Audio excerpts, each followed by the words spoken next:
तो दोस्तों हॉकाई का तीसरा एपिसोड कई सारे सरप्राइजेस से भरा हुआ था, जहां हमें ऐसा भी लगा कि हमें किंगपिन की झलक मिली है।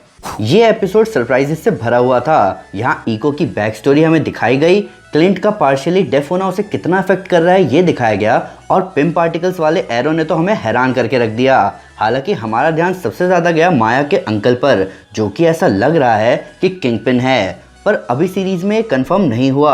हालांकि विंसेंट डी ऑनोफ्रियो का ट्वीट इस बात का बहुत हद तक कंफर्मेशन दे रहा है। प्लस एपिसोड में हॉकाई ब्लैक विडो के बारे में भी बात करता है और हमारे पिज़्ज़ा डॉग को उसका नाम मिल चुका है। तो आइए ऐसे और डिटेल्स के बारे में डिटेल में बात करते हैं। तो दोस्तों मैं हूं अमन सिन्हा और आज मैं ब्रेक डाउन करने जा रहा हूं हॉकाई के तीसरे एपिसोड का। तो स्पॉयलर्स का ध्यान रखते हुए चलिए शुरू करते हैं। तो इस एपिसोड में बहुत कुछ हुआ। पहला हमें केट और हॉकाई का ज़बरदस्त टीम अप दिखा और ये टीम अप हमारी सोच से भी बेहतर था। केट ने अपनी फाइटिंग स्टाइल और ऑसम आर्चरी क्लिंट को दिखाई और हमें ओरिजिनल हॉकाई का एक्शन फिर से देखने को मिला, जो कि सही मायने में किसी आर्ट से कम नहीं था। हमें रोनिन एक्शन दिखा फ्लैशबैक में और ईगो की ओरिजिन स्टोरी दिखी। ईगो की बैक स्टोरी हमें दिखाई गई 2007 में, जहां वो अपनी स्कूलिंग कर रही होती है। 2007 में ईगो लिटरली छोटी बच्ची थी, जिसके एक साल बाद टोनी स्टार्क ने अपना आयरन मैन सूट बनाया था। अब ये चीज़ हमें सोचने पर मजबूर करती है कि ओरिजिनल एवेंजर्स लिटरली अपने 50s में थे जब हमने एंड गेम देखा, और टाइम इन एवेंजर्स की लेगेसी को और स्ट्रॉन्ग करता है। इन सब के ऊपर आप नोटिस कर सकते हैं कि डेफ होना कैसे किसी बच्चे की लाइफ पर असर डालता है। आसपास के लोगों को लगता है कि सब ठीक है, पर बच्चों के अंदर की स्ट्रगल को कोई नहीं जानता, प्लस पेरेंट्स की स्ट्रगल को भी नहीं, जो कि स्पेशल बच्चों को स्पेशल स्कूल नहीं भेज पाते अपने फाइनेंशियल कंडीशन की वजह से। पर वहीं माया के पिता ने उसके डिफरेंटली एबल होने को उसकी स्ट्रेंथ बनाई और उसे और ग्रो करने में हेल्प किया। अब थोड़ा माया के पिता की हिस्ट्री जान लेते हैं। माया के पिता विलियम लोपेस को कॉमिक बुक में जाना जाता था विली क्रेजी हाउस लिंकन के नाम से।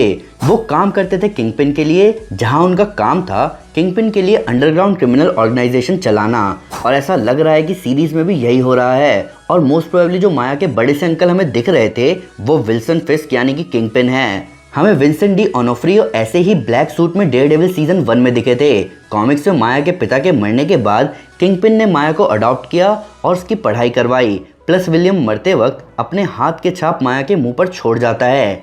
ये चीज़ ली गई है कॉमिक्स से, जहां छोटी माया के साथ सेम ऐसा ही होता है।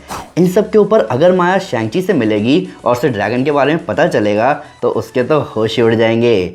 अब बात करते हैं हॉकाई के फाइट डायनामिक की। हम सभी के दिमाग में कहीं ना कहीं ये बात चलती ही होगी कि एवेंजर्स में एक हीरो के पास हाईटेक सूट है, एक सुपर सोल्जर है, एक रेज मॉन्स्टर है और एक तो लिटरली आसमान से आया देवता है। तो हॉकाई इन सब के बीच कैसे फाइट कर पाता होगा? तो इसका बहुत हद तक आंसर हमें यहाँ मिला। जहाँ बाकी एवेंजर्स अपनी पावर पर रिलाई करते रहे, वहीं हॉकाई अपने एरोस का हिसाब बिठाता रहा। ऑब्वियसली उसके एरोज लिमिटेड हैं और एक ना एक वक्त ऐसा होता ही है जब उसके पास कोई एरो नहीं बचता, और इसीलिए वो अपने एरोज का हिसाब सेट रखता है और उन्हें सही टाइम पर यूज करता है ताकि वो अपने ओपोनेंट से 2 कदम आगे रहे।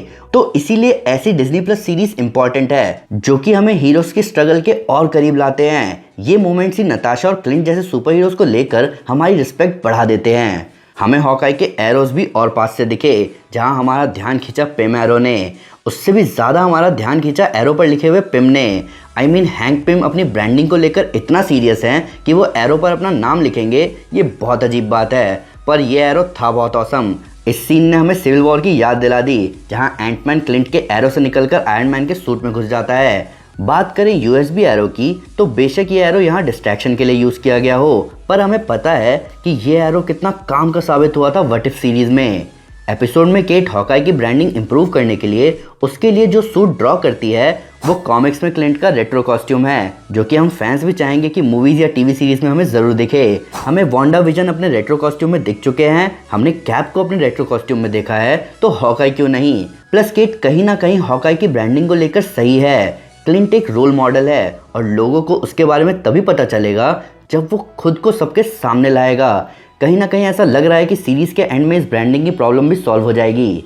एपिसोड में क्लिंट कहता है कि ब्लैक विडो ने हॉकाई को मारा है, जो कि कहीं ना कहीं सही बात है। नताशा से मिलने के बाद ही क्लिंट अपना मौत का तांडव रोकता है और वापस वो हॉकाई बनता है जो वो था। सीरीज में माया लोपेस की एक पैर की जगह प्रोस्थेटिक लेग दिखाया गया है। ऐसा कॉमिक्स में नहीं होता, पर माया का रोल प्ले कर रही एक्ट्रेस एलेक्वा कॉक्स का एक पैर नहीं है, जिसकी जगह उन्होंने प्रोस्थेटिक लेग लगा रखा है हालांकि वो अपनी कैरेक्टर की तरह रियल लाइफ में डेफ है और ये मार्वल स्टूडियोज की तरफ से बहुत इंप्रेसिव अप्रोच है डिफरेंटली एबल्ड एक्टर्स को बढ़ावा देने के लिए। जब हर इंसान खुद को एसोसिएट कर पाएगा इस यूनिवर्स से, तभी तो इस यूनिवर्स का असली मजा आएगा। एपिसोड के एंड में जैक डुकेन रोनिन की सोर्ड उस आदमी की तरफ पॉइंट करता है जो कि उस सोर्ड का असली मालिक है। प्लस शायद हमें कॉमिक्स की तरह सोर्ड्समैन और हॉकाई के बीच कोई हिस्ट्री देखने को मिल सकती है। इस एपिसोड के साथ हॉकाई सीरीज आधी कंप्लीट हो चुकी है और सिर्फ 3 एपिसोड्स और बचे हैं। 6 एपिसोड्स होने की वजह से हॉकाई की पेसिंग फास्ट होनी चाहिए थी, पर ऐसा लग रहा है कि यहाँ अप्रोच थोड़ा डिफरेंट है और फास्ट पेसिंग शायद हमें आगे के एपिसोड में देखने को मिले। पर अभी हम कई चीज़ों के लिए एक्साइटेड हैं। Kingpin, swordsman versus Hawkeye, eco का कैरेक्टर डेवलपमेंट और येलेना भी बाकी है अभी। तो गाइज ये था ब्रेकडाउन हॉकाई के तीसरे एपिसोड का। ये सीरीज जितनी ग्राउंडेड है उतना हमें ये सोचने में मजबूर भी कर रही है कि यहाँ एवेंजर्स लेवल थ्रेट क्या है, क्योंकि हमें ट्रेलर से पता है कि यहाँ एवेंजर्स लेवल थ्रेट दिखेगा। पर फिर भी मुझसे कोई डिटेल मिस हो गई हो या आपको उसके नए फैक्ट इस वीडियो से रिलेटेड, तो प्लीज़ कमेंट पर ज़रूर बताएं या हमारे सोशल मीडिया हैंडल्स पर हमारे साथ शेयर करें। हम हर जगह हैं। तो दोस्तों, अगर आप क्लिंट बार्टन के हॉकाई को कॉमिक्स में कुछ ऐसा करते हुए देखना चाहते हैं जिसकी आपको उम्मीद भी ना हो, तो मैं आपको हमारी civil war 2 comic series recommend करूंगा। साथ ही साथ अगर आपको वीडियो पसंद आए तो इस वीडियो को लाइक और शेयर जरूर करें और ऐसे कई सारे सुपर कंटेंट के लिए हमारे चैनल को सब्सक्राइब करना ना भूलें। Thank you guys, this is Aman Sinha and you are super super. Piece.